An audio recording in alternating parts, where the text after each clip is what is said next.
Hello friends, this is Mukta. In today's video, we'll be going to cover a very important topic of Indian polity, which is preamble. ये topic बहुत ज़्यादा बड़ा नहीं है, but exam point of view से बहुत important है. अगर आपने previous years के UPSC prelims के questions analyze किए होंगे, then you will get to know कि इस area में से पिछले कुछ सालों में से हर साल क्वेश्चन बने हैं और यूपीएससी का ये फेवरेट एरिया बन चुका है. यहाँ से हर साल क्वेश्चंस आते हैं. आई डोंट थिंक कोई भी ऐसी लाइन है इस छोटे से चैप्टर के अंदर जहाँ से क्वेश्चंस ना बना हुआ हो. हर जगह से हर एक लाइन इतनी इंपॉर्टेंट है कि जहाँ से क्वेश्चन बन चुका है. तो आज इसी टॉपिक को सिंप्लीफाई करते हैं without wasting time. Let's start. Preamble. सबसे पहले हम ये जानते हैं कि प्रीएम्बल का मतलब होता क्या है. क्या होता है प्रीएम्बल का मतलब? देखो, प्रीएम्बल का मतलब है इट्स अ इंट्रोडक्शन. जैसे सपोज कोई 400-500 पन्ने का मोटा सारा डॉक्यूमेंट है. अब उस डॉक्यूमेंट का पर्पस क्या है, क्या पर्पस है उस डॉक्यूमेंट का, वो लिखा होगा उसके प्रीएम्बल में. जैसे सिमिलरली जैसे हमारा कॉन्स्टिट्यूशन है, हमारे कॉन्स्टिट्यूशन, क्योंकि हमारा कॉन्स्टिट्यूशन तो एलिफेंटाइन साइज का है ना, इतना बड़ा कॉन्स्टिट्यूशन है, the lengthiest constitution, written constitution of the world. तो हमारा जो कॉन्स्टिट्यूशन है, इतने बड़े कॉन्स्टिट्यूशन का पर्पस क्या है, उसके अंदर क्या हमने क्यों लिखा है वो कॉन्स्टिट्यूशन, क्या उसका पर्पस है, what is the underlying philosophy of that particular constitution, वो लिखा होगा हमारे कॉन्स्टिट्यूशन के प्रीएम्बल में. So I hope this is clear. समझ में आ गया होगा आपको कि कोई डॉक्यूमेंट जैसे हमारा कॉन्स्टिट्यूशन है, तो कॉन्स्टिट्यूशन का पर्पस और उसकी जो फिलॉसफी होती है उसके बारे में लिखा होता है कॉन्स्टिट्यूशन के जो प्रीएम्बल है उसके अंदर. अब जानते हैं प्रीएम्बल. सबसे पहले ये प्रीएम्बल कहाँ पे स्टार्ट हुआ था? Which constitution began first with the preamble? तो सबसे पहले अमेरिकन कॉन्स्टिट्यूशन ने प्रीएम्बल के साथ में स्टार्ट किया था. देखो, सबसे पहले American constitution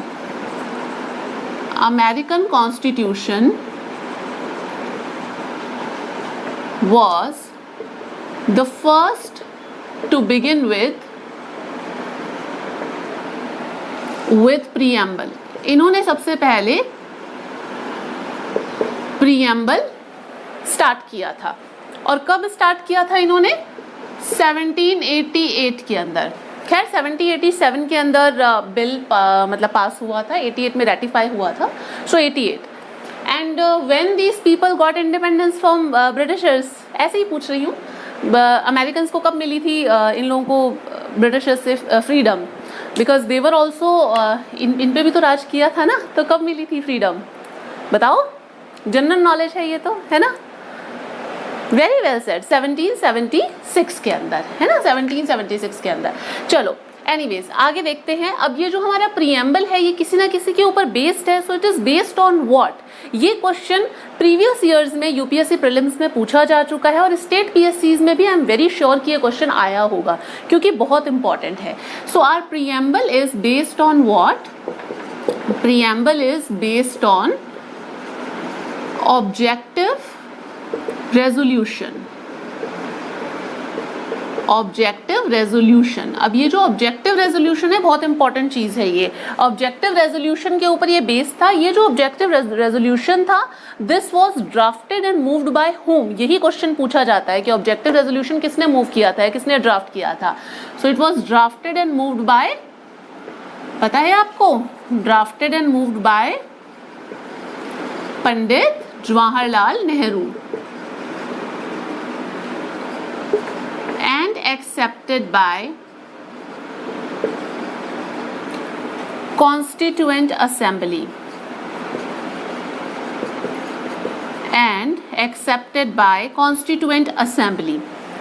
This is another keyword. This is another important area जहाँ से क्वेश्चन पूछा जाता है. कॉन्स्टिट्यूएंट असेंबली भी बहुत फेवरेट रहा हुआ है यूपीएससी का, यहाँ से भी बहुत बार क्वेश्चंस आते हैं. खैर आज के लेक्चर में हम लोग कॉन्स्टिट्यूएंट असेंबली के बारे में इन डिटेल में बात नहीं करेंगे, वो हम फिर कभी करेंगे. बट कॉन्स्टिट्यूएंट असेंबली से रिलेटेड एक दो चीज़ें कई बार पूछी गई हैं, तो आपको थोड़ा पता होना चाहिए कि सबसे पहले कॉन्स्टिट्यूएंट असेंबली का आइडिया किसके माइंड में आया था कि इस तरीके से कुछ होना चाहिए, कॉन्स्टिट्यूएंट असेंबली जैसी ऐसी कोई असेंबली बनाई जानी चाहिए. तो ये आइडिया सबसे पहले किसके दिमाग में आया था? So this idea this idea first time, this idea was proposed by whom? This idea was proposed by M.N. Roy in 1934. कौन है ये M.N. रॉय? ये वही M.N. रॉय हैं जिन्होंने अबानी मुखर्जी के साथ में मिलकर के 1920 में तशकेंत के अंदर CPI फॉर्म की थी, है ना, communist party of India, prominent leader of communist. तो ये कम्युनिस्ट पार्टी ऑफ इंडिया इन्होंने CPI फॉर्म की थी तशकेंत के अंदर। वो कहाँ पे है? उज्बेकिस्तान, है ना। आइडिया ये आया था। फिर उसके बाद में 1935 के अंदर नेक्स्ट ईयर ही INC जो इंडियन नेशनल कांग्रेस है उन्होंने इसे अपना ऑब्जेक्टिव बना लिया था कि हाँ ये तो होना ही चाहिए, कॉन्स्टिट्यूएंट असेंबली तो बनानी ही चाहिए। फिर उसके बाद में एक बार ये क्वेश्चन पूछा गया था कि कॉन्स्टिट्यूएंट असेंबली की डिमांड सबसे पहले किसने की थी? तो वो M.N. रॉय नहीं है। M.N. रॉय ने तो सिर्फ आइडिया प्रपोज किया था। इसकी फर्स्ट सबसे पहले डिमांड की थी C. राजागोपालाचारी ने। ये जरूर ध्यान रख लेना, C. राजागोपालाचारी ने सबसे पहले इसकी डिमांड की थी 1939 के अंदर। C. राजागोपालाचारी जो हैं उन्होंने 1939 के अंदर सबसे पहले डिमांड की थी कि भाई ही वॉइस्ड आउट द डिमांड कि कॉन्स्टिट्यूएंट असेंबली होनी चाहिए बेस्ड ऑन अडल्ट फ्रेंचाइजी। किसके ऊपर बेस्ड? अडल्ट फ्रेंचाइजी के ऊपर बेस्ड। और इस डिमांड को ब्रिटिशर्स ने मान लिया था। किसके अंदर? नेक्स्ट ईयर क्या आता है? नेक्स्ट ईयर आता है ऑगस्ट ऑफर ना, 1940 का जो ऑगस्ट ऑफर आता है उसके अंदर ब्रिटिश गवर्नमेंट इस डिमांड को कि कॉन्स्टिट्यूएंट असेंबली हम बनाएंगे इसे मान लेते हैं। तो खैर ये एक नॉर्मल सी बात थी, not much dig into it. चलो एनीवेज यहाँ तक हो गया, इसे रब कर दूं, आगे देखें। अच्छा एक ये बताओ कि हमारा जो ये प्रीएम्बल है क्या इसे अमेंड किया जा सकता है? वेदर इट इज अमेंडेबल और नॉट। यस, प्रीएम्बल को अमेंड किया जा सकता है और इनफैक्ट प्रीएम्बल को अमेंड किया भी गया है। प्रीएम्बल अब तक सिर्फ एक ही बार अमेंड हुआ है और वो अमेंड कौन से कॉन्स्टिट्यूशनल अमेंडमेंट एक्ट के थ्रू हुआ है? वो हुआ है 42वें कॉन्स्टिट्यूशनल अमेंडमेंट एक्ट, 42वें कॉन्स्टिट्यूशनल अमेंडमेंट एक्ट ऑफ 1976 में ही आया था ये एक्ट, 42वें कॉन्स्टिट्यूशन अमेंडमेंट एक्ट। इसके तहत हमारा जो प्रीएम्बल है इसे अमेंड किया गया और क्या किया गया? 3 वर्ड्स ऐड किए गए, 3 वर्ड्स ऐड किए गए। कौन से थे वो 3 वर्ड? सोशलिस्ट, ये भी क्वेश्चन पूछा जा चुका है। सोशलिस्ट, ये तीनों वर्ड आपको याद होने चाहिए, भले ही कोई ट्रिक बना लो या कैसे याद करो। Socialist, secular and integrity. Integrity SSI करके याद कर लेना या फिर आप कोई ज़्यादा बेटर ट्रिक बना लो तो ज़्यादा अच्छा है। सोशलिस्ट, सेक्युलर, इंटेग्रिटी, ये 3 वर्ड बहुत इंपॉर्टेंट है। ये 3 वर्ड प्रीएम्बल के अंदर ऐड किए गए थे। कब ऐड किए गए थे? कौन से कॉन्स्टिट्यूशन अमेंडमेंट के तहत ऐड किए गए थे? 42वें कॉन्स्टिट्यूशन अमेंडमेंट एक्ट, 42 में जो अमेंडमेंट एक्ट था उसके थ्रू इसे ऐड किया गया था। अब आगे देखते हैं टेक्स्ट के बारे में। जो प्रीएम्बल है उसका टेक्स्ट किस तरीके का है वो देखते हैं। यहाँ तक क्लियर है? रब कर दूं इसे। ये तीनों वर्ड बहुत इंपॉर्टेंट है, ऑब्जेक्टिव रेजोल्यूशन और ये जो 42वें कॉन्स्टिट्यूशन अमेंडमेंट एक्ट है इसके थ्रू अमेंड किया गया था प्रीएम्बल को। 3 वर्ड्स ऐड किए गए थे, सोशलिस्ट, सेक्युलर और इंटेग्रिटी, ये ध्यान रखिएगा। देखो अब देखते हैं टेक्स्ट। प्रीएम्बल के अंदर लिखा हुआ क्या है, इसका टेक्स्ट किस प्रकार से है? इस तरीके से लिखा हुआ है, We the people of India having solemnly resolved to constitute India into a sovereign। ये काफ़ी इंपॉर्टेंट है, ऐसे मत सोचिएगा कि टेक्स्ट है तो ये क्या इंपॉर्टेंट कोई चीज़ थोड़ी ना है, अक्सर छोड़ देते हैं हम लोग पढ़ने में, बट इन कीवर्ड से क्वेश्चंस आ चुका है UPSC में। We constitute India into sovereign, socialist, secular, democratic republic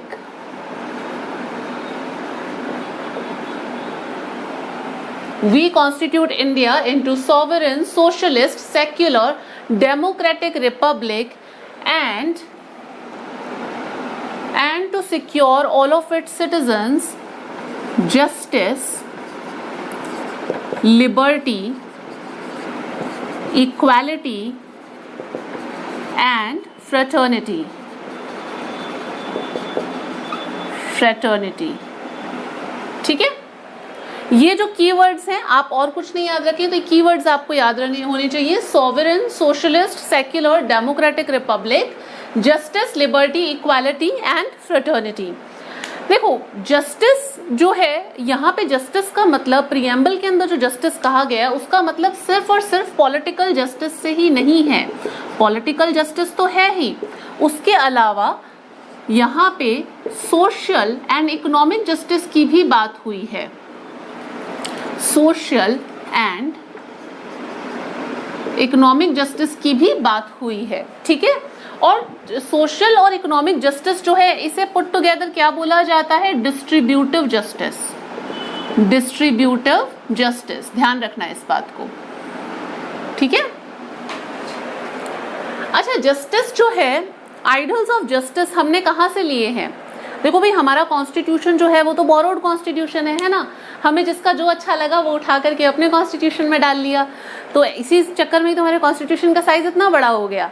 तो इसलिए हमने ये भी सब चीज़ें कहीं से ली हैं। तो जस्टिस के जो आइडल्स हैं वो हमने कहाँ से लिया है, हमने कहाँ से बोरो किया है बताओ? हमने बोरो किए हैं रशियन रेवोल्यूशन से। कहाँ से किए हैं जस्टिस के आइडल्स? जस्टिस के आइडल हमने बोरो किए हैं रशियन रेवोल्यूशन से। और रशियन रेवोल्यूशन कब हुआ था? 1917 में हुआ था, पता है सबको, है ना। रशियन रेवोल्यूशन से हमने लिए हैं जस्टिस के ideal. Then come to liberty. Liberty के आइडल्स हमने कहाँ से लिए हैं ये बताओ? लिबर्टी के जो आइडल्स हैं वो हमने कौन से कॉन्स्टिट्यूशन से बोरो किए हैं? वो हमने बोरो किए हैं फ्रेंच रेवोल्यूशन से। फ्रेंच रेवोल्यूशन से हमने लिबर्टी के जो आइडल्स हैं वो हमने बोरो किए हैं। और फ्रेंच रेवोल्यूशन कब से कब तक हुआ था? हाँ बताओ। फ्रेंच रेवोल्यूशन 1789 टू 99 तक चला था, है ना। तो फ्रेंच रेवोल्यूशन से हमने लिए लिबर्टी के आइडल्स। लिबर्टी का मतलब क्या है? देखो हमारे कॉन्स्टिट्यूशन में ये जो इसका टेक्स्ट है इसमें जो लिबर्टी लिखा हुआ है, इस लिबर्टी का मतलब है liberty of thought, liberty of expression, है ना। किस चीज की liberty? Liberty of thought, liberty of expression और liberty of belief, liberty of faith, liberty of worship. आप किसी भी भगवान की पूजा कर सकते हो, है ना। आपका अपना किसी भी रिलीजन के अंदर फेथ है तो वो चीज़ आप कर सकते, सबकी आपको छूट है। तो थॉट, एक्सप्रेशन, बिलीफ, फेथ और वर्शिप, इसकी लिबर्टी की बात की गई है प्रीएम्बल के अंदर। Then come to equality. अब लिबर्टी है तो अब आपको पता होगा ये है सब चीज़ें हम मतलब फंडामेंटल राइट्स, और उसके अंदर भी कई कई जगह पे इन चीज़ों के बारे में मेंशन है। इक्वालिटी की बात करते हैं। इक्वालिटी जो है, इक्वालिटी वही, इक्वालिटी का मतलब यहाँ पे सिविक इक्वालिटी से भी है। Equality basically equality of status and opportunity, जो प्रीएम्बल में बात की गई है वो है equality of status and opportunity.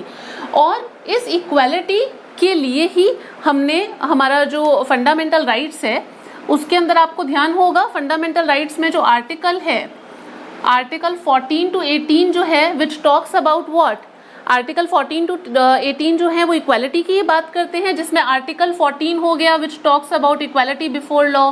15 number जो हो गया ये हो गया इक्वालिटी बिफोर लॉ, लॉ हो गया। और 15 नंबर जो है दैट टॉक्स अबाउट डिस्क्रिमिनेशन, ये डिस्क्रिमिनेशन की बात करता है, मतलब डिस्क्रिमिनेशन को ख़त्म करने की बात करता है 15।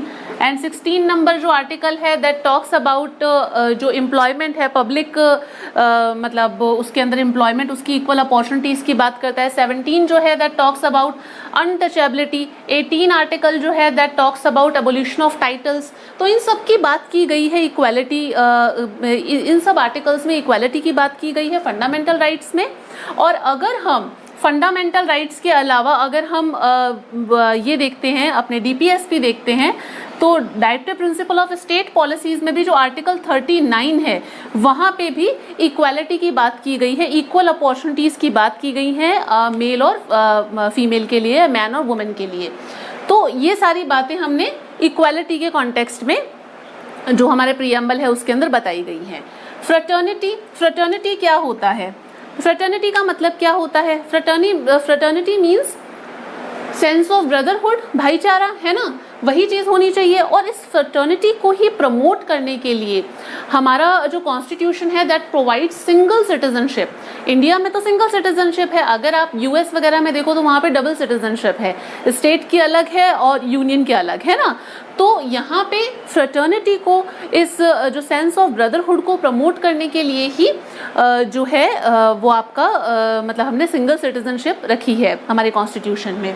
फ्रेटर्निटी जो है that talks about two things. Fraternity के अंदर एक तो इंडिविजुअल की डिग्निटी की बात होती है। किसकी बात है? इंडिविजुअल की डिग्निटी की बात है। और एक बात की गई है unity and integrity of nation. अभी हमने इंटेग्रिटी वर्ड देखा था ना, 42 कॉन्स्टिट्यूशन अमेंडमेंट एक्ट से ऐड किया गया था, है ना। तो यूनिटी और इंटेग्रिटी ऑफ नेशन की बात की गई है, इंडिविजुअल डिग्निटी की बात की गई है फ्रेटर्निटी के अंदर। और फ्रेटर्निटी को प्रमोट करने के लिए अगर आपको ध्यान हो, फंडामेंटल ड्यूटीज, फंडामेंटल ड्यूटीज कौन सा आर्टिकल है? 51A, है ना। इसके अंदर भी हार्मनी को प्रमोट करने के लिए, ब्रदरहुड को प्रमोट करने के लिए, अगर आपने वो वीडियो भी देखा होगा मेरा फंडामेंटल ड्यूटीज वाला, तो आपको क्लियरली चीजें याद होंगी कि इस तरीके से फ्रेटर्निटी की बात फंडामेंटल ड्यूटीज में कैसे की गई है। तो यहाँ तक क्लियर है। हमने टेक्स्ट देख लिया जिसके अंदर कुछ कीवर्ड्स थे जो बहुत इंपॉर्टेंट है, जैसे कि sovereign, socialist, secular, democratic, Republic. I would suggest कि अगर आप इसे इस सीक्वेंस में याद रखें तो ज़्यादा बेटर है। यू नेवर नो, इसका सीक्वेंस भी पूछा जा सकता है, खैर पहले पूछा भी गया है। तो sovereign, socialist, secular, democratic, republic और justice, liberty, equality and fraternity, ये सब चीज़ें हम लोग जो हमारा प्रीएम्बल है इट टॉक्स अबाउट दैट। तो क्लियर है यहाँ तक? डन। देखिए, तो ये आज हमने बात की प्रीएम्बल के बारे में कि प्रीएम्बल क्या होता है, प्रीएम्बल को अमेंड किया जा सकता है या नहीं, और अगर किया है तो किस तरीके से, कौन से अमेंडमेंट एक्ट के थ्रू हमने उसे मतलब कि अमेंड किया है। और टेक्स्ट हमने देख लिया। अब जो इससे आगे का पार्ट है वो हम नेक्स्ट वीडियो में कवर करेंगे। नेक्स्ट वीडियो में हम लोग क्या क्या चीज़ें कवर करने वाले हैं वो है, एक तो हम लोग डेमोक्रेसी के बारे में देखेंगे कि किस तरीके का डेमोक्रेटिक रेजिम है इंडिया के अंदर, और हमारा प्रीएम्बल उसके बारे में क्या चीज़ कहता है। डेमोक्रेसी, उसके टाइप्स के बारे में बात करेंगे। एंड उसके अलावा हम लोग कुछ केसेस के बारे में बात करेंगे कि सुप्रीम कोर्ट की क्या ओपिनियन है, whether it is a part of constitution और नॉट। और कुछ की लीडर्स ने प्रीएम्बल के बारे में कुछ स्टेटमेंट्स दिए हैं, कुछ कहा है उसके बारे में। इस तरीके के क्वेश्चंस पेपर में पूछे जाते हैं, यूपीएससी में भी और स्टेट पीएससीज में भी। तो उसके बारे में हम लोग बात करेंगे नेक्स्ट वीडियो के अंदर। ठीक है जी, till then stay connected, see you in the next video, bye.